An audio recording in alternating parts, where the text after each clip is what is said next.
What's happening, everybody? This is V3Cast, episode 31, the official Voyager 3 podcast. What is going on, guys? Hey, what's up? It's been a while. We're back. We're getting back into this the way we should be. That's right. Yeah, where were you guys? It's cold outside. There's leaves on the ground. It's that time. We got pumpkin pies in the oven. Come on now. Come on. And a news flash. Did you guys hear about this? I think I posted it to our V3Cast Facebook group. But now Faygo makes the creamsicle just like that. Yeah, I did. I've been making it since the 90s. And now Faygo makes it officially. They have an ad campaign and graphics and a logo and everything like that. What? I don't want to say that Faygo is busy listening to V3Cast, but it seems highly suspect. No, it's true. We have friends in high places. We happen to be close personal friends with ICP, and they own Faygo. Who is this? Who do you wish to speak with? And they got them to make the new flavor. Oh my God. No, I actually do have a friend who works at Faygo, and she said that they do get calls sometimes for members of ICP because people think they actually work there or they really do own it. So. Oh my goodness. Well, we do have a loose connection to ICP, but that's a story for a different day. That is right. True. That is true. All right. Well, we got a lot to cover in this episode. This is going to be a kind of a cool hangout episode. We haven't done that in a minute. So we're just going to be hanging out, talking about all kinds of cool stuff that we've done.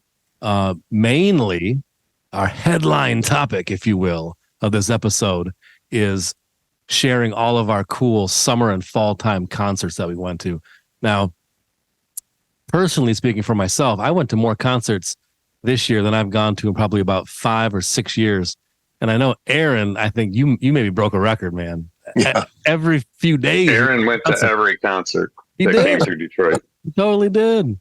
My God. Well, all that concert going is making me thirsty. So I got to know, what are y'all drinking? But we're about to take a time warp because one of the concerts we went to, all three of us, as a matter of fact, was Godfelsh back at El Club. And we had some time to kill before the show. So we went to La Jalisciense and we had some awesome beverages at that place. And we're about to tell you about it right now. House-made ginger ale at La Jalisciense in Mexican Town, Detroit. My first time trying it. Cheers. What? Woo! Greg, that's spicy. It's a pretty standard Voodoo Ranger Imperial IPA. Boring compared to what you guys got. Oh yeah. I do the best I can. That house-made ginger ale was outstanding. I'm a simple guy. And you've had that before, right? Yes. You can get this just about anywhere. All right. I got myself a margarita. We're at La Jalisciense, and Greg is trying to smooch off my margarita, but I won't let him. I might let him, and let's see how it is here. What's the verdict? It's classic. It's great. It's got some spiciness to it too. Yeah, squeeze that lime in there. Gonna squeeze the lime in here. Come on. Very nice. Yes. Love it. It's awesome. This is just a nice night out, don't you think? Yes. This is just a nice night out. Unexpected. Who are we going to see? We're going to see Godfelsh tonight. That's right, at El Club. All right, so cheers to everybody for enjoying your favorite beverage. And I got to get back there because I want some more of that house-made ginger ale. It was off the hook good. But hey, since we were on the topic of Godfelsh, why don't you talk about that a little bit, Aaron? Because that was a killer show. All right. Well, that was a great show. It was my first time seeing Godfelsh. This was back in September. My first time seeing Godfelsh. I've been a fan of Godfelsh all three of us have been fans of them since the early 90s, since pretty much the beginning, maybe their second album, maybe first album. And they were people have heard this story on the podcast before. They were part of the reason that Greg even joined our band Forge back then, because he was into Godfelsh. We were playing with a drum machine, and that kind of got his interest. But after all these years, it's the first time I saw Godfelsh. I had tickets to their show like a few years ago, like, I don't know, 5, 6, 7 years ago, but that tour got canceled. So this is my first time, and it was at El Club, and it was awesome. And what was even just as cool about it is it was the first time the three of us have been to a show together in I don't know how long. I don't know. Yeah. It was probably a Kiss show maybe 5 years ago or something that the three of us were at together. Something like that. COVID put a wedge in all that stuff for sure. Yeah, exactly. And then the very next night, I'm kind of jumping ahead here, but I saw a lot of shows this summer, but the very next night, summer and fall, was Goblin at the Redford Theater, and the three of us were there together. So it was like an overload. Oh no, you know what? Let's go back even before. Because earlier in September was Danzig, right? Yep, that's right. The Masonic. And Steve and I were there. And every band was excellent on that show. And for me personally, I didn't know any of them. I mean, I who was the direct support? Because I had heard their name before. Behemoth. Yeah. I've heard their name and maybe heard a couple songs here and there. But the other bands, Midnight. Yeah, Midnight and Twin Temple, right? Twin Temple, yep. Yeah, they were both fantastic, and I didn't know anything about them, not even what kind of music they were or anything. And Twin Temple super surprised me because what they play, I don't think if you told me to guess 10 tries what kind of bands would open for Danzig, I wouldn't have guessed like some kind of satanic doo-wop type of thing. Right. It was really fun. It was really cool. I enjoyed it. Super cool. They were great. They were the only band I didn't know on that night. I love Midnight. That band has so much energy and so much stage presence. The guitarist plays very involved, awesome riffs, but he's constantly moving, jumping up on the amps. But Behemoth is always great. I don't know how many times I've seen them now. And that was only my second time seeing Danzig. And that was awesome. Of course, Tommy Victor was there on guitar with him. So that was a great night. And that was my first time being at a show with Steve in a while. And then, I don't know, a week later, I was at Megadeth with Greg in Windsor. Okay. Yeah, in Windsor. Megadeth. Was that the night before Godfelsh? The night before. They were right. Yeah, it was the next night. Yeah, because I remember I was trying really hard to like punk out on Godfelsh. I don't know if you guys remember that. Like we went to see Megadeth, and then like I was like, man, am I really gonna go to 2 concerts in a row? Like that seems like a lot. Yeah, but you can't miss Godfelsh, man. I know. I'm glad I manned up. Yeah. And it was appropriate because, like you said, the last show that all three of us went together, none of us can remember, but Godfelsh would be the one that makes the most sense. It sounded great, man. Yeah, the sound at El Club is so good. It was just right. I remember it's like really smoky in there. Well, like, not like cigarette smoke, but like, smoke machine, really smoky, really dark lighting. And it was awesome. And when we were standing out in line, we were kind of talking about like what song we'd really want to hear, like if we could choose something. And I was like, well, I think Deadhead off Street Cleaner has always kind of been my favorite song, but I doubt they're going to play it. Greg was like, yeah, it's a real deep track on that album. I don't know if it's going to happen. And fucking right in the middle of the set, they played Deadhead. I think I pissed my pants. But I had to go to the bathroom. Crowded enough that nobody noticed me peeing myself. So it was great. I fell down and like Crash Bandicoot, my shoes flew up in the air after I fell down. It was ridiculous. It was crazy. And then flash forward, I don't know, a couple of weeks. We were we went to Goblin, right? Okay, we went to Goblin. Yeah, That was great. Redford Theater where they scored Redford Demons Theater. live. We actually got to tell Claudio Simonetti that Goblin is like pretty much the biggest influence on our band. And he's like, "Oh, great. I love you guys. Voyager 3, you guys are awesome. I have all your albums." No, he didn't say that, but he did say Didn't thank say you. any of that. He didn't say any of that. And I told him he was our musical godfather. And I think he said something like Padre Dio, which would be in Italian. I think that's what he said. And he seemed to accept it that we were proclaiming him as our godfather. He didn't reject it at all, and he didn't say "buzz off, kid." he put it in his own language, so that was pretty cool. He didn't seem to be acting like he was in imminent danger either. So, Right. you know, like That's reassuring. but we got a picture with him, and then what I think was the coolest thing about that show is that like we stuck around long enough that he actually like came out front and played the Redford Theater's pipe organ. Yeah, man. And that's like everybody else at the show had left, and we were just kind of like hanging out, and their security wasn't like that great, I guess. So they just let us keep hanging out. Well, yeah. So we just They were cool because there were a handful of people who were stuck around. There were maybe 6 people, 7, 8 people. Yeah. Nobody got kicked out, you know, but almost everybody else was gone. It was amazing. yeah, we got to see Claudio play like a church organ. It seemed Right. like, Right. you know, which is super cool. Yeah, so that was like a special sort of treat at that show. Yeah. Right. We were right up in front for that one.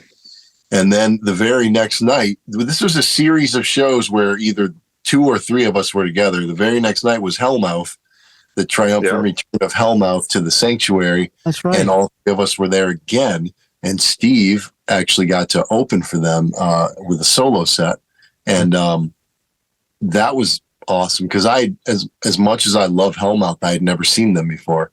And I'm friends with some of the guys. We're friends with some of the guys in the band.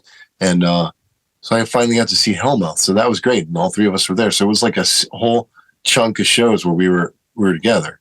It was Right. awesome. And Aaron was convinced Steve was going to call him up like the entire set, Oh, you know, to back. yeah. I was like making this face to Greg. I just have to have the guitar here, Aaron. Why don't you come on up? And I'd be like, "Oh, no. Yeah? No. Oh, okay. Right. And I was gonna go, What's that And I Saturday was Night like- Live skit? Don't make me sing. Don't Exactly. make me sing. Hey, what merch did you remind me what merch you picked up at Godfelsh? Didn't you guys buy what'd you buy? Shirts? Yeah, I got a street cleaner shirt. Same. Yeah. Oh, you guys got the same shirt. You're cousins, man. Huh? Yeah. You're cousins. It was a killer shirt, and the other one was cool too, but it wasn't Street Cleaner. You know, It was the new album, which was cool, but I had to go old school. That's right. That's one of the consequences of I've seen 13. Well, tomorrow night when I see Sponge and Crud, it'll be 13 shows from July until tomorrow. And I got a T-shirt in almost every show, and so I don't have enough hangers. I got to go out and get more hangers because I have all these T-shirts with no place to go in the closet. Hey man, it's a marker. You know, you went to the show, you earned it, you rocked out with the band. You got to take a T-shirt home. That's There you go. that's how it works. That's That'll what people do when we have a concert. We hope to sell 3 or 4 shirts if we're lucky. Aaron, I got to ask you. I don't know what order you're going in, and I apologize in advance if I'm messing up the mojo of your order. But you got to tell me about Metallica because that's the one I'm most curious about. Yeah. Because I like Metallica, okay, not enough to go see them live. I wouldn't say, especially for that kind of thing where it's 2 nights and all that kind of stuff. But yeah, I want to live vicariously through you and find out some more about Metallica. How Yeah. it was. Well, it was another first for me. It was the first time I saw Metallica. I had a chance to see them at Orion Fest 10 years ago or so, but I blew it. I didn't have the urgency in me, and I thought they would be doing that every summer. They had said that originally. They'd do it every summer at Belle Isle. So it's like, I'll go next year. No, there was no next year. Oh, But so this is my first time. You know, obviously it would have been cool to see Metallica in like 1987 or 88, but no, didn't happen. So them being, older and and everything. They're still great. So this was at Ford Field, of course. It was a huge kind of donut style stage. Instead of, it was a round stage. So like at the 50-yard line, instead of being sort of a disc shape, it was a cutout donut walkway. So fans were in the middle too. And what was really cool is like the stage was just a big walkway, right? A big black walkway, no drums, nothing on it. And then they started playing It's a Long Way to the Top, If You Want to Rock and Roll. They played that whole song. And then at the end of the song, the drums rose out of a hole in the floor, like kind of like Kiss's drums did a few more weeks ago, right out of the floor onto a blank stage. And suddenly there's a big yellow drum set there. And the band, the mobile guys were running around everywhere. The other three guys were going wherever they wanted. Lars was on this slowly rotating drum kit, and they played maybe a half hour like that. And then they played sort of some music, some like atmospheric music. That drum set sank into the floor, and another one rose up a quarter of the donut away. And it did that all through the night. So there were 4 identical yellow drum sets that rose through the floor at, 4 to cover the 4 quarter, sort of corners of the stage. Yeah. And so Lars, everybody got to see Lars. Everybody got to see the rest of the band. There were mics maybe every 15 feet. So James could sing one verse right here and then walk across the way, sing to these people, sing the next. He could change, 7 times in a song. He could go to different mics. It didn't matter. It was awesome. And it sounded great. Being at a big arena or, stadium like that, it still sounded great. And it was, what was really unique about it, it was a 2-night, no repeat night. So 2 hours Friday, 2 hours Sunday, and they didn't repeat any songs. So I think when they played one at the end of the second night, I think my soul left my body. I saw it like float away. Gotcha. So I think the first time I saw Metallica would have been the And Justice for All tour, and it was at Pine Knob. That's amazing. And that must have been so incredible. Well, see, it's funny because I was into Metallica because of my cousin, my cousin played football at Warren Mott, and he turned me on to Metallica because they would listen to that in the locker room to get like hyped up. And he's like, "Have you ever heard this band Metallica?" And I'm like, "No." Because back at that time I was 100% Kiss, like tunnel vision Kiss. Like if it wasn't Kiss, it doesn't exist to me. So like, but he played it for me, and I think it was Master of Puppets that he played for me, and I was like, well, holy shit, that's something new. And I remember getting into him right around that time, but then. Like, you guys remember that little independent radio station that was in Warren? I forget what WPHS. What was it? WPHS? Yeah. Yeah, it was a high school channel. Yep. Oh, yeah. And it was in Warren. They played Eye of the Beholder, the one that, which one that is off Injustice? Yeah. It sort of fades up with that, like, rhythmic drum pattern. Yeah. That was the one that sold me on Metallica. As soon as I heard that song, I'm like, all right, they're probably the best band there is. So so I got to see them that year because I got way into them. Like I've done what Aaron did. Every time they come, I'm kind of like, wow, it's Metallica. I mean, I saw them at Pine Knob and on Justice for All. I don't know if I'm going to top that. No. So I just kind of don't go. Right. But I came close to going. I got offered a few tickets, and a couple of them didn't work out, but then on the Sunday night show, I could have went, and I punked out. Gotcha. Yeah, it was fun. It was fun, and they were just happy to be there. Like they were just having a good time. They were joking with everybody. Everybody just seemed real relaxed. Like after both nights or after both sets, each person went up to the mic and thanked everybody and said their own thing. It just, there's something about when a band gets older and isn't trying to, like, that Metallica doesn't have anything to prove anymore. And that's probably part of the criticism people have sometimes, is that they don't have that fire of youth.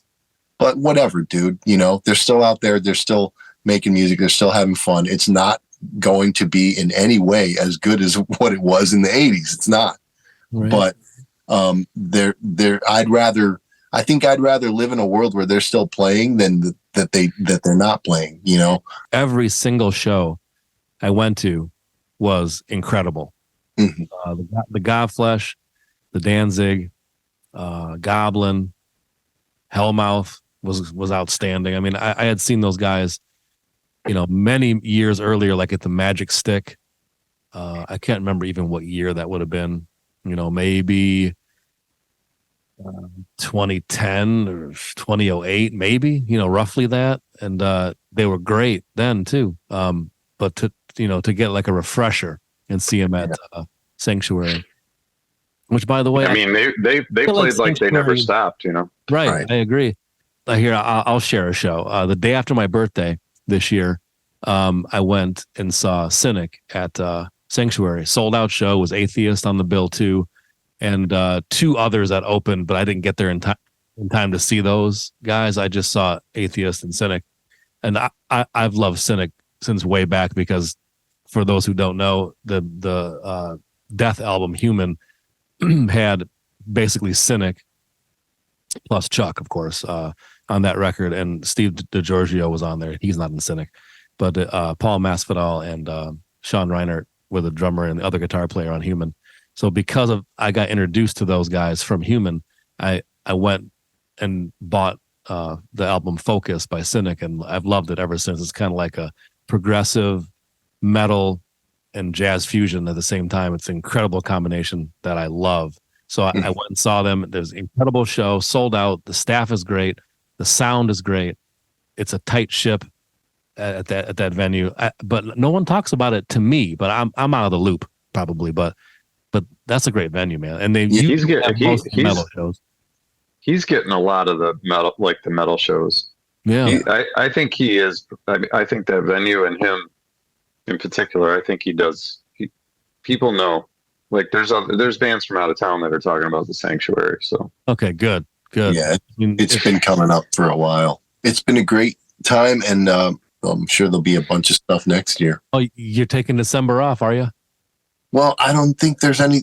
I mean, I'll probably find something, but I don't think there's anything that I have tickets to ahead of time. Right. You know? Right on. So what? Well, I do. I have one show that I went to that you guys didn't come to that I have to mention. Oh yeah, and I got to know about this show too. Go ahead. So it was a big deal for me. I went and saw Tangerine Dream in Chicago. So it was like everybody who knows me, especially my family, if you ask them, because I have this thing I do to my kids now, and so I'll ask them. I'll go up to them randomly, at any moment, and be like, "Hey, who's your favorite band, and why is it Tangerine Dream?" So I do that to them like constantly, and they sort of hate it now. But so anybody that knows me knows, like, I've gone all the way down the rabbit hole with Tangerine Dream, and I talk to my friend Jeff about them all the time, and he went to see them down south, but I got my chance. But just like Steve was saying, for some reason Tangerine Dream didn't come to Detroit, so either nobody bought the show or they just skipped it or whatever. So the closest one was Chicago, so I went out there and saw them, and it was incredible. So we got there and I was ready. My body was ready, Aaron. Yes. And the venue that they played, the Metro, is very similar to I think it's very similar to St. Andrews, and the sound was amazing. Yeah. And I was hyped up, and they played, so you guys know the deal, right? Like, none of the original members of Tangerine Dream are still alive or playing in that band. So it's like a whole new lineup with a guy that has sort of been handed the keys to the kingdom. And then he's got two other people with him. And so anyways, they played they put out I think at least one record, if not two, under this new lineup. So they played about, half of that and then half of the classic stuff. So, Yeah. and I like the new stuff. I like this Thorsten guy. I like some of his solo stuff. Like anybody that's involved in that band, I'll go listen to it. So, Yeah. So what do you need to know, Steve? They were out of shirts, so I couldn't get a shirt. That was a bummer. Oh, they were out of shirts, really? It was the last night of their American dates, and they ran out of merch. Wow. Shirts, at least. They had a bunch of vinyl, but yeah, I had most of it.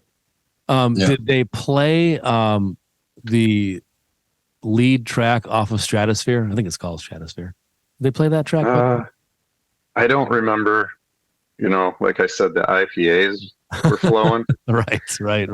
And I was just more in the zone. Like, but I remember them playing like the stuff you wanted to hear. So yeah. I don't know if they played that in particular, but I have a picture of the set list somewhere because I wanted to sort of like revisit what they played.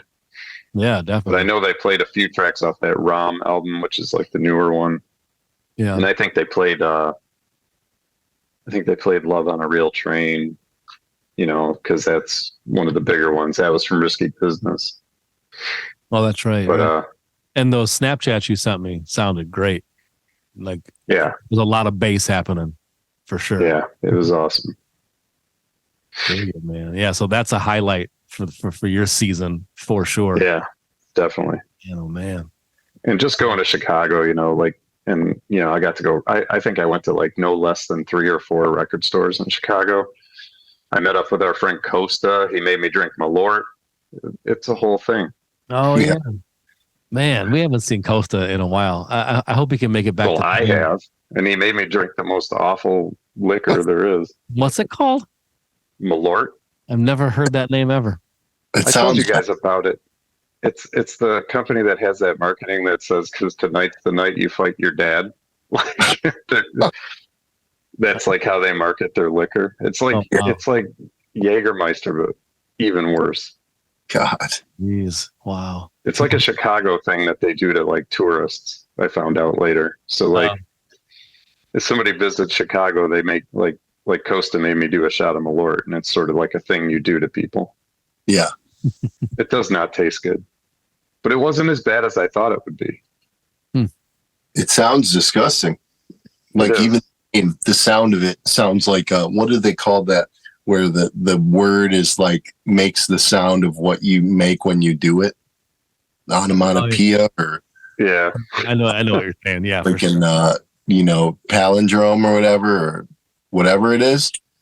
All right. Are there any more concerts tales or mentions that you want to do? Because I think that's good. Okay.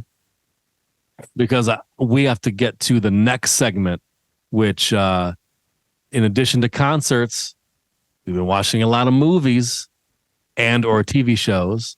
So it comes back to our Tubi Picks. Yes. What have y'all been watching on Tubi? I've been watching a lot of stuff, and a lot of it has been on Tubi, other channels too. But one that stuck with me, I watched it, 2-3 weeks ago. I've been on a John Carpenter kick, and I've been watching more Carpenter than I ever have. So some of the stuff I've seen, obviously, and some of the stuff I haven't. And for this one, I wanted to watch one I hadn't seen before. So I watched on Tubi In the Mouth of Madness with Sam Neill from 1994. Awesome one. And it's great. I'd always heard about it all these years, decades. And I finally, this is the one I heard so much about way back when. I'm going to check it out finally. And it was so good. It was awesome. And, it's his version of, one of his entries into the cosmic horror genre. The Thing, I think, would also count as a cosmic horror genre kind of thing. And it's about a guy who is an insurance investigator who kind of uncovers fraud and stuff. And he's investigating the disappearance of this writer, Sutter Kane, who, when you first start watching the movie, you think that it's just a stand-in for Stephen King. But then they actually say his books have outsold Stephen King. So you know that in this world, they both exist and he's better than Stephen King. And, but his books are making people crazy, like mad. And the more books he puts out, the more people are sort of succumbing to this madness. Like they seem like fanatical fans, but then there's more to it than that. And then as the movie goes on, you realize he's doing it on purpose. He's like ushering in this madness with his books for a reason. And it was really cool. Sam Neill was awesome. He got to play, you know, a guy who starts off as a totally normal, straight-laced guy and then loses it throughout the movie. Yeah. I remember that one scene when they're at the restaurant and he's talking to is it like the investigator or something like that? He's another person who works with him. Yeah.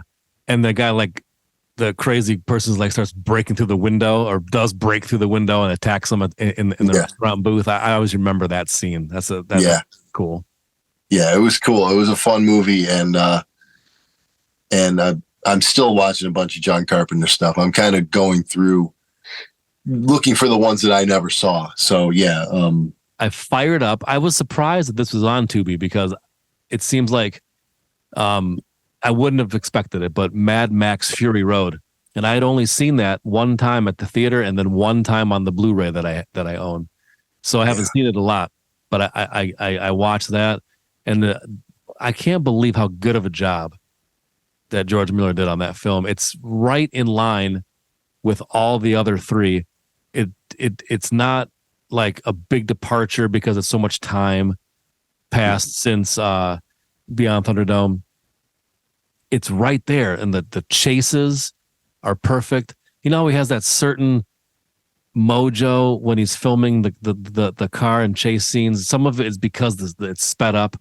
Some of it is just because those wonderful Aussies, man, they just have a certain feel. This post-apocalyptic thing that they have, God bless them, and it's the same feel as the other films, and he nails it. And the music is great.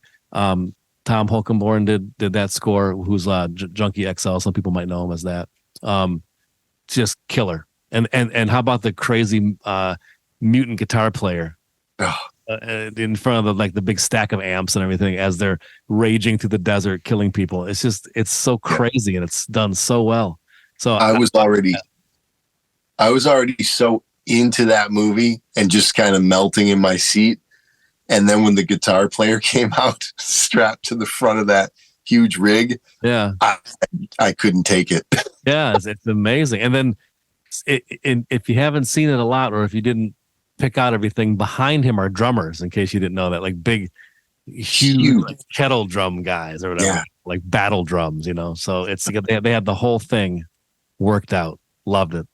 It's literally, when I saw it, I was like, this is somehow the most metal movie I've ever seen. Like, I mean, the essence of metal about, you know, fantasy and warriors and like, you know, fantastic settings and all that stuff, and action and momentum and speed. I was like, this is the most metal movie ever made somehow. Yeah. And what a great bad guy too. Just freaking ruthless. Like, and he was mad. All of his wives left him. I'd be mad too. Like, you guys can't escape me. What are you talking about? Right. Yeah, everything, all the characters, his henchmen were great, and freaking Furiosa, Charlize Theron kind of stole the show, and you know, and Tom Hardy is already a great actor, can do anything, and you get to see. That's one of the only times I've been okay with an actor getting replaced in a movie, because you get to have Mad Max without racist bitch ass Mel Gibson, and you get to have Tom Hardy take over the role, and it was like, what could be more perfect? It's great. Right. Yeah, absolutely. And there's been sort of this buzzing along the way. Every few years it comes out that, we have 2 more films that we had extra material from when we wrote this film, and they're going to be 2 films, and we're going to give one to Charlize Theron's character. I forgot her name now. Furiosa. Yeah. She might get a film. But Well, she does have one coming. Well, but the weird thing though is, speaking of replacing actors, it's not her. It's her younger. It's the character younger. So it's that Anya Taylor-Joy, I think her name is, which is really throwing me because like they introduced her character and I was like, you know, she's a great addition to the Mad Max mythos. And then just when you get used to her, she's replaced with another actress playing the same role. So I don't know. Hopefully it'll be decent. George Miller has pulled off, you know, so many great things. So hopefully it'll be good. right now, That's already done filming. no, I didn't realize that. Do you think that it's both of them? Like, does it have some time in the story where she's younger and then some time in the story where she's older and then it'll be Charlize Theron, or we don't know? Oh, I would hope so, but I don't think so. And of course it doesn't have any Mad Max at all, which is crazy, but who knows? You know, I'll be open-minded about it. Yeah. I hope we can get all of what he has in mind. You know, before it's too late. I don't want to sound morbid, but you know what I'm saying? I mean, he's not getting any younger, and not even just to say he'll pass away, but just he'll be to the spot in his life where he doesn't want to make a movie, because making a movie is hard as shit. And and if you're 79 years old, for example, you might not want to make a movie. I don't know, maybe. Yeah, that's John Carpenter. If you do, cool. But you know, every year that goes by, the odds, I think, get less and less, or it gets more difficult. So I hope it can come together, because I want to see more of that world with the man telling it, not somebody else taking the reins. Not that that's impossible, but I want to hear it from George Miller, you know. Sure, absolutely. So mine is a documentary about one of my favorite films, The Shining. Oh. And this is like a rabbit hole movie. So it's called Room 237, and it's sort of a bunch of interviews with a bunch of people who think they've sort of figured out all the symbolism and all the weird hidden messages in The Shining. Oh, yes, they think they have. So, you know, some of it you're kind of like, all right, maybe, but some of it, I don't know, man. It's pretty compelling, like, you know, some of the points they make. And then, you know, I'm just so obsessed with that movie and the way it looks and everything about it. And I know that Stanley Kubrick is one of those guys that would definitely, you know, put Easter eggs in there that mean something. You know, like every scene and every shot is thought out and probably overthought by him. And, you know, so I don't know. It's interesting. Like, I don't believe all of it, everything I saw in the documentary, and I think I've seen it in bits and pieces before, but I actually sat through the whole thing. One night I got sucked into it and I was like, oh yeah, I remember that. Like, I want to watch that from start to finish to see everything that's in there. And some of it I'm on board with, other things not as much, but it's interesting. If you love The Shining and you haven't seen it, it's on Tubi, and it's got a pretty good Rotten Tomatoes score, and the music's really awesome too. I think you mentioned that. Yeah, I was going to reiterate that, is that the score to that, and the guy's name escapes me who worked on it. It might have been a couple people, but such an excellent job. It's all, you know, authentic instruments are the real instruments, not software. You know, not that there's anything wrong with software, but this really hits home with all the authentic gear, and it's like, you know, old drum set played along with a sequencer going on, and it just has that really authentic feel, and it's really good writing. So I think Death Waltz put that out, you know, 10 years ago now or something like that. So it's floating out there somewhere if you care to get it, but I definitely recommend that soundtrack for sure. Yeah, I'd recommend the documentary. If you're into The Shining, I think you'll enjoy at least most of it. Cool. I'll check it out. I've never seen it, but I love the movie, of course. Black Friday. Oh, yeah. Black Friday. Everybody's got a Black Friday sale, special, unveiling, this, that, and the other thing. Well, Voyager 3 is no exception. So we've been teasing some like little video animations and some reminders on our social media the last week, but we have a really honest to goodness killer Black Friday sale that happens on the 24th and it goes through the 27th. So basically we have a whole bunch of new merch, which no one's ever seen. And we're going to unveil it when the sale starts. We have sprinkled discounts all over all kinds of different merch that we have in the store. What else? We have rarities that we're going to put into the store of stuff that hasn't been seen in a long time, that stuff that's been sold out, whatever. We've dug deep into our crates and boxes of stuff, and we're going to try to put as much rare stuff out as possible. We have free United States shipping, contiguous United States shipping on all orders over $35. So not only are some of the items discounted, but if your order is over $35, then the shipping's free. So it's going to be killer. Not to mention all these new items. People are going to love these new items for sure. What else? Oh yeah, we're gonna reinstate for the first. Let's pick a number for the first 35 orders that we get. We're gonna match the shirt. So if you recall, if you order, say for example, a New York Ninja shirt in a large, then we're gonna throw in a random other large T-shirt with that order on the first 35 of them. So it's dealer's call. Voyager 3 gets to decide. Right. Because that was what we were saying.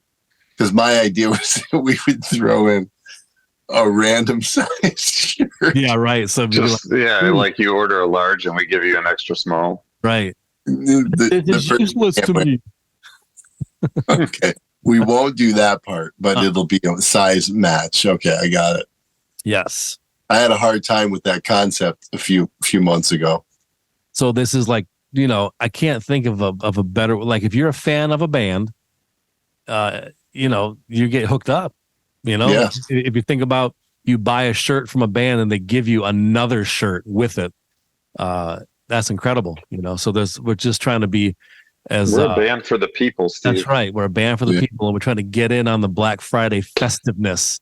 The Black Friday Voyager 3 sale starts on the 24th through the 27th. All those things I mentioned, it is at Voyager3store.com, which is VOYAG3R store.com.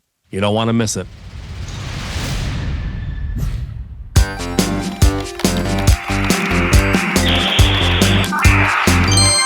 Mailbag. All right, I have a mailbag to bring up here. The cool guys. That's right. Patrick and Dustin from Found on Shelf podcast chimed in about 2 episodes ago. We were talking about favorite Nintendo games, if you recall. And I said in particular, man, I never got the GameCube. Like I had NES. I played Super Nintendo at different friends' houses or that one venue that had it set up in like the lounge area, and we stayed the night there at the Flint Local back in the day. But he said that the GameCube had this game called Eternal Darkness, and he tried to describe it to me, and I've never really heard of a game that does this kind of stuff. So it's basically like a horror game. It's spooky, it's scary. You're in this kind of looks like a castle because he sent me a link to like the trailer or some gameplay examples of it or something like that. And it's got this girl, and a couple times she had a sword, and you're going from room to room. It's like a library in one part, and then like an area that has beds and closets, and another area that has like stairs, I think. And you get this like scare meter or something like that in the game. And if you get close to some of the bad guys and your scare meter gets up too high, the game starts messing with you, and you'll start hear like babies crying in the background, and the game will the whole screen will tilt, and you have to now play it tilted, or you'll start to sink into the floor, or all of your inventory is gone, or the game mutes and there's no audio. Just really crazy. Like it kind of almost breaks the fourth wall and crosses between the game and like you as a player playing the game. And so the game is called Eternal Darkness. I had never heard of it, but after I watched this video that he sent me, I'll put a link to that in the show notes. I I like to check it out. I don't have a GameCube, but it just seems cool and different enough. It's got like a good mojo to it.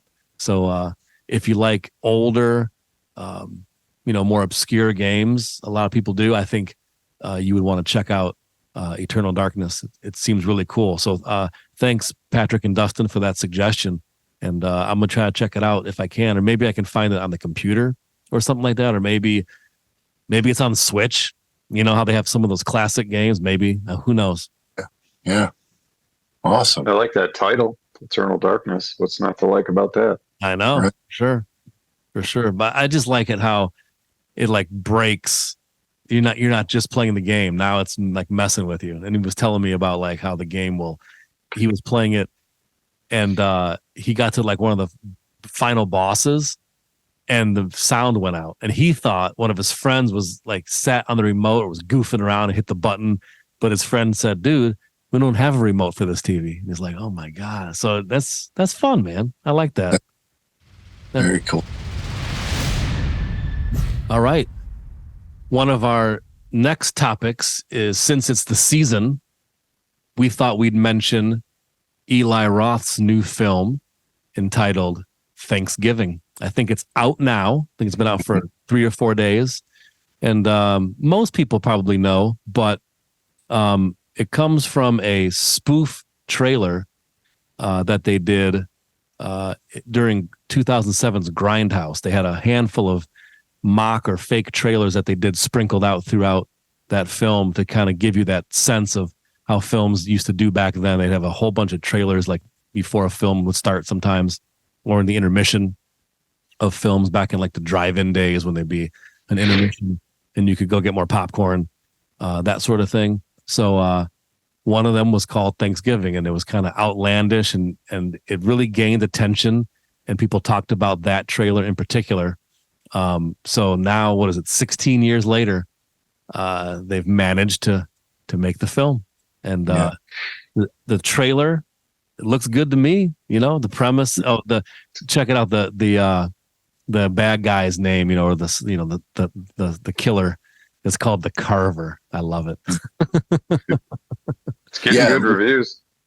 Yeah, I've heard that it's getting the best reviews of his career, which is pretty cool. Yeah, and like, I was thinking about. I had to look up because when I saw Grindhouse with Planet Terror and Death Proof, Planet Terror by Robert Rodriguez, Death Proof by Quentin Tarantino, and those guys had the idea to make this double feature movie.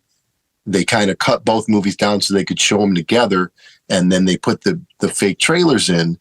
And out of the 5 fake trailers, now 3 of them have been made into movies. You have Machete, which was made into 2 movies, Machete and Machete Kills, 2010, 2013. And I love those movies. I love Danny Trejo. yeah. And I almost forgot Hobo with the Shotgun debuted the fake trailer in the Grindhouse movie with Rutger Hauer. And that movie came out in 2010, and now Thanksgiving is finally shout out to Jason Eisner who directed. Yeah. Thanksgiving is finally hitting. So that's 3 out of the 5 movies. So what an amazing thing. If you think about it, like for movie geeks, for people who love those directors and that genre of like exploitation and kind of trashy movies, to have this thing where Tarantino and Rodriguez said, let's bring in our friends. Let's have them do some fake trailers. It'll be fun. We'll do these 2 movies together and put it out as a package. And then out of that little kind of jokey, fun idea, gimmicky idea, you have like a legacy that's going 2007 to 2023, where these movies are still coming out based on these fake trailers. That's never been done. You can look original all history, and nothing like that's ever happened. So I'm super proud of Eli Roth. This looks really cool, and I'm definitely going to see it. Although it's competing this weekend with Napoleon, which I absolutely have to see, from Ridley Scott. But if I can pull off a miracle, I'll see them both. So yeah, the trailer, the current trailer for the movie is pretty much matches the tone of the original, fake trailer. Yeah. And some of the stuff I don't know if they recreated or if they just used it in the new trailer, reused some of the old stuff. So looks super. Good question on that. My gut would say they did not, but you never know. Yeah. But and the music seems to be pretty cool too. I looked up the composer, and his name is Brandon Robertson. I didn't know that just by name, but then when I saw what he did, I'm like, oh yeah, I like the music for A Silent Place. I like the music for the Twilight Zone TV shows that were the most recent ones with Jordan Peele. Yeah. And he did Logan. And I know that's up your alley, Aaron, for sure. Oh yeah. So he's an accomplished composer for sure, and this is his latest film. So get out there and see it. It's perfect time for obvious reasons. So if you can sneak out during this Thanksgiving holiday weekend, do it and see a over the top, what appears to be an over the top slasher film. Yes. I'm always up for a good slasher film. And I like that he kept with the naming convention of like Halloween, Thanksgiving. Right. Yeah. I can't wait for Christmas. That's the one I'm looking forward to. I wanted to do a real quick friends doing cool stuff segment this time. This is a guy who we go way back with, back when we kind of first started playing in the early 90s. There was a band we played with a couple times. We were Forge back then. Band we played with a couple times called Slow Children at Play. The bass player of that band was a guy named Scott Sigler. And we became friends. And I remember Scott was working on his first book, and he sent me a proof, like he wanted to see what I thought about it. And it was a really cool book about a dig that, uncovered some like ancient form of life that was that started killing people. And I remember hoping that he would have good luck with his writing career. And we kind of lost touch. And recently I looked him up and I said, oh geez, he's written 24 books. Wow. Oh wow. And a ton of short stories and a ton of ebooks. The dude is not only busy, not only prolific, but also very successful. And so he was on my radar again, right? And I put some of his books on my list to read. Well, very recently, last month or so, he put out his newest book called The Crypt. Book 1 is called Shakedown. Scott Sigler. Can you see that, guys? Yeah, it looks perfect. Yeah, and that's nice UV gloss on that book cover too, man. Oh yeah, it's nice. The Crypt. Book 1 is Shakedown. And this is sort of like the reviews have called it sort of a mix between Event Horizon and Battlestar Galactica, which is pretty damn descriptive. It's awesome. I'm a slow reader, so I didn't want to wait months, or not months, but a long time until I finished this to say something about it, because it's a new release still. So I'm at page 200. Actually, I'm almost halfway through. Yeah, that looks like halfway to me. A little bookmark there. It's not bad. That's right. So, so it's awesome. The dude, he can write, and I read a lot of stuff. And normally, if I'm reading a book and it takes the first 50 pages to set up the characters, I'll either check out, I'll put the book down, whatever. I usually would not be into that. But he does such a great job at introducing these characters, a bunch of characters, because this is like a huge crew of this ship. Every time he started a new one, I'd go, oh, a new character. All right. I just was getting used to the last one. And then 2 pages later, I'm like, fuck, I can't wait to see what happens with this person. And then he switches away at a really pivotal moment and goes to another character, and you go, oh no, another character. And you go, oh my, I'm in love with this character too, after like 2 pages. So I highly recommend this book. ScottSigler.com. You can get it there. You can get it on Amazon. You can get it at the publisher. It's awesome. It's obviously book 1. So I'm sold. I love it. And I'm proud of that guy. We've known him for a long time. So that's a shout out to Scott Sigler doing cool stuff. Very cool, man. Very cool. Yeah. Awesome. Dig it, man. I remember that dude too. Yeah. All right, we're going to close out this episode of V3 Cast with another edition of Collecting Cool Stuff. Who's up this week? It's me this week. I've said before, I'm a sucker for these Super 7 series toys. Oh, he's got some more action figures. And See what this one is. Another thing I'm a sucker for is the greatest singer of all time, at least the greatest metal singer of all time, Ronnie James Dio. Yes, indeed. So Predicted it. Wow. I mean, it was a no-brainer when these came out. I had to get them. You got Ronnie here, complete with the fucking microphone and the devil horns there, or the Moloch, right? That's what he called it. Evil eye, protection against the evil eye. Right. And you have Murray over here, and he has the chain and everything from the Holy Diver album cover. And so this was obviously, I had to have this. So yeah, there you go. Probably every time this segment comes to me, it's going to be either a Super 7 or a Funko. I don't know, whatever.